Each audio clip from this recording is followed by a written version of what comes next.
this game? Well, you tell me. Look good. We've been training very good. I think the intensity has been there. And today the mood was very good. We're happy with what we see. But obviously we need to be focused because tomorrow will be a very, very, very hard game.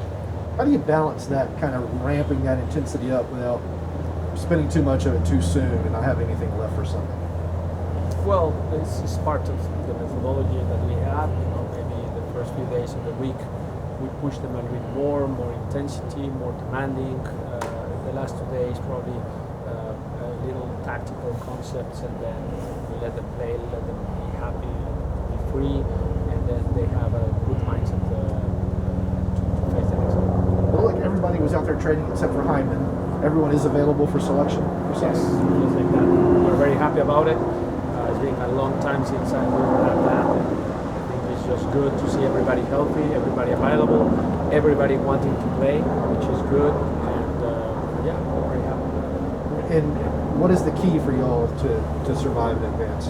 What's the most important thing other than scoring goals?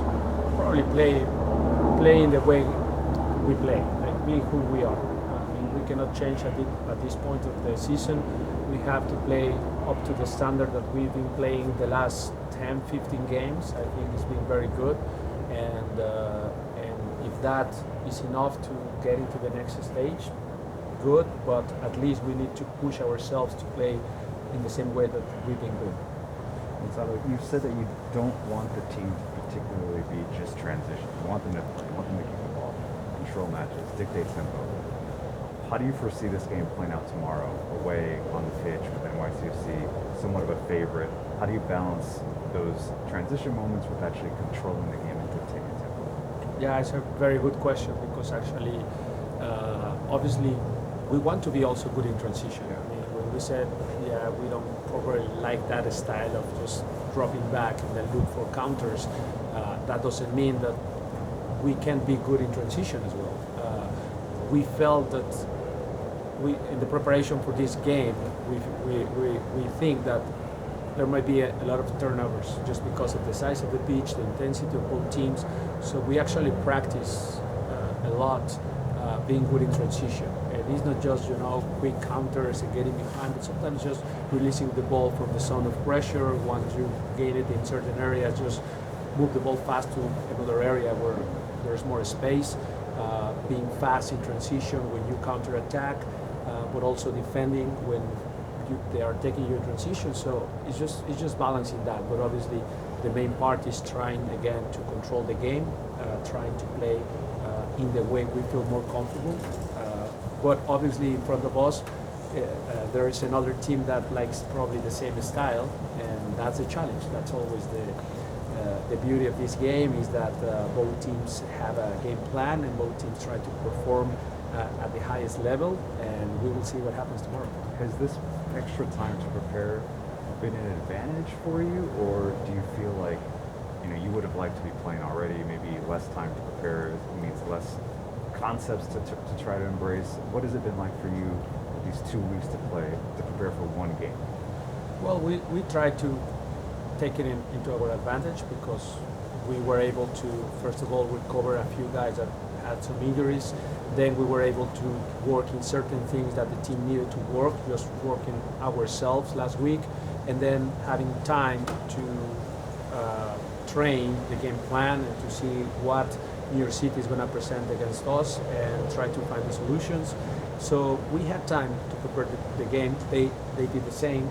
So probably no big advantage, but we were able to recover a few guys and to work in certain things that we think are going to be important. Both Barco and Miles just told us that the game plan is set. It's like they know what they're going to do tomorrow. The team does seem pretty focused on this game. Is that something that you'd like to see, where collectively it seems like the idea is clear for tomorrow night? I hope so. It's good that you said that, because that means that they understand. Obviously, my assistants, they all do a great job at putting film together, at showing the whole team, showing little groups, showing individual clips about their position, and letting them know what is the game plan. But within the game plan, sometimes there are little nuances that, you know, you take Miles and Brooks and the winger might be pressing this way, so we might find this solution, or the center mid has this tendency, so Santi, Rosero, so the coaches do a lot of those little details which can be very important tomorrow. And I think, yes, the team is focused, the team is motivated, and the team is ready to go. At the end of the day, both teams, I think we are good sides, and again, it's going to be a very good game tomorrow. With, you know, I'm excited about it, and hopefully we can get the best part of it. You came from a team that was in the playoffs and also won it all. So how helpful has that been for you, just in coaching these guys? How have you taken that into training? Well, yeah, obviously having the experience of being in Seattle Sounders, winner franchise for the last few years, helps. Just the experience being there, seeing firsthand how Brian managed certain things, certain moments of the season. This particular moment before the first game, nervousism sometimes for everyone in the club. But I think that after just getting the spot in playoffs, and after the first part of the season where the players overcame adversity, we feel good. We feel okay with what we've accomplished already, and the team is motivated because we know that the next game is one game that can present a very good opportunity for us to do even better things this year. And I think the team is just motivated. So sometimes when you see that enthusiasm from the players, that mentality, that proactive relationship among themselves, sometimes you don't touch too much. Sometimes you as a coach, you don't speak too much, maybe a little message here and there to certain players. But I think I like what I see in terms of mentality of the training session. So it's been so good. When you're playing on a small field like Yankee Stadium compared to Mercedes-Benz Stadium, is there a difference in the level of importance in players being positionally aware, keeping the shape within the formation? Yes, for sure. Obviously, there's going to be less space. Right. And that's why we paint the field just exactly as we think Yankee Stadium is going to be.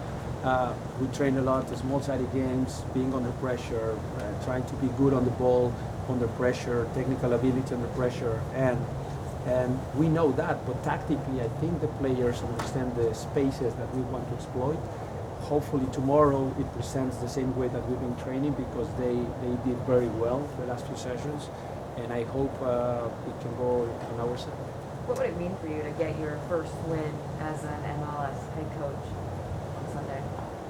Well, it's nothing. Honestly, I don't look to win because of me. For me, it's the players, and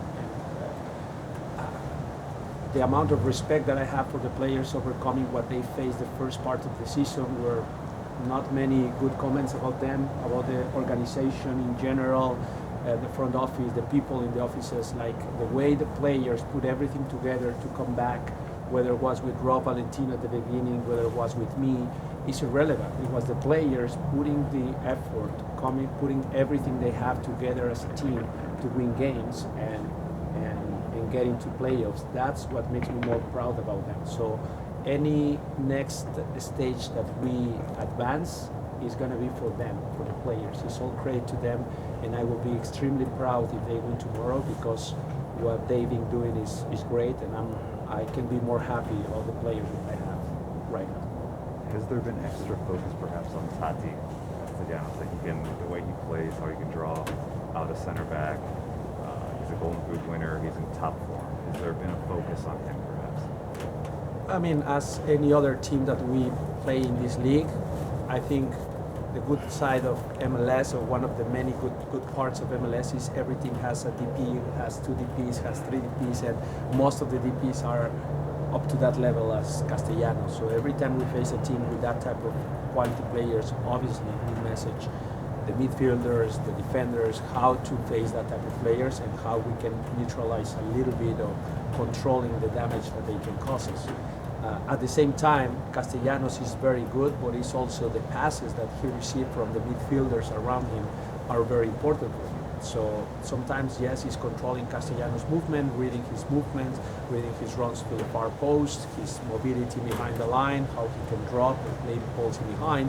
But obviously he's controlling also the passes around him. So Maxi Morales and all the center mids, whoever plays, because they have a few injuries there, the wingers that they play, we have to control them as well and make sure that Castellanos doesn't have many opportunities in front of Brad. But the best way to do that, in our opinion, is having the ball. So the more we have the ball, the less they will have and the less chances we will permit them to have in our goal. So that's kind of the game plan, is controlling the ball, trying to have more possession, and therefore we can control their attack. Profe, una pregunta. Sí. ¿Tiene un mensaje para la afición? Hay muchos que van a viajar a Nueva York, pero también hay muchos en casa que van a ir a restaurantes, a bares o en sus casas que van a apoyar al equipo. Pues un agradecimiento total a la afición. Si de algo estamos orgullosos es de la afición que tenemos. Y creo que han tenido un año difícil también ellos, así como hablaba del sufrimiento de los jugadores.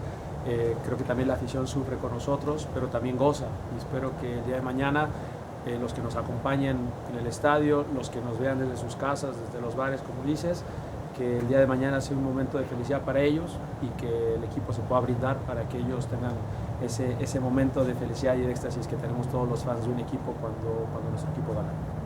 Tengo una pregunta sobre la selección mexicana, si me permite. Sí, claro. ¿Cuál es su análisis del momento actual de la selección y su opinión sobre el hecho de quizás respetar procesos para los técnicos?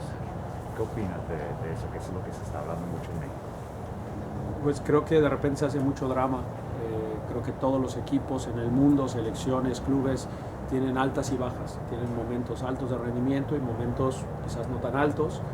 Y creo que a lo largo del proceso de Tata Martino han sido muchos más los altos que los bajos, o los medianos, porque ni siquiera te puedo decir de que este es un momento bajo.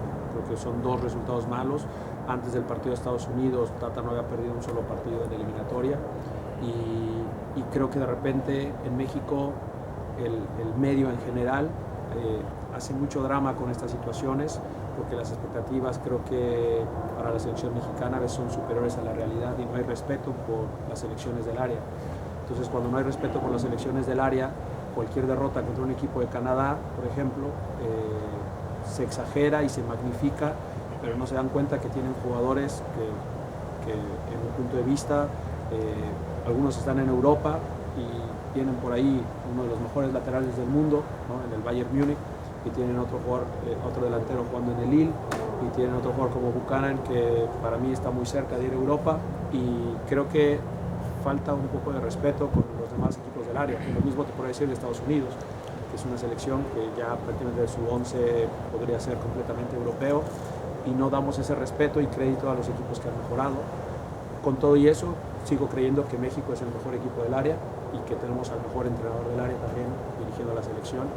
Y creo que son momentos que tiene que pasar la selección. El Tata lo dijo el otro día, lleva muchos años de experiencia dirigiendo a selección, y también yo en ese sentido estoy tranquilo porque sé que el Tata no tomará decisiones precipitadas o por emergencia o por nerviosismo, porque creo que es un técnico muy maduro, y ojalá que se pueda continuar con el proceso, que creo que es muy bueno, y que creo que cuando el Tata agarre el equipo otra vez en un momento alto, el equipo rendirá un gran nivel como ya lo hizo. Thanks, everyone.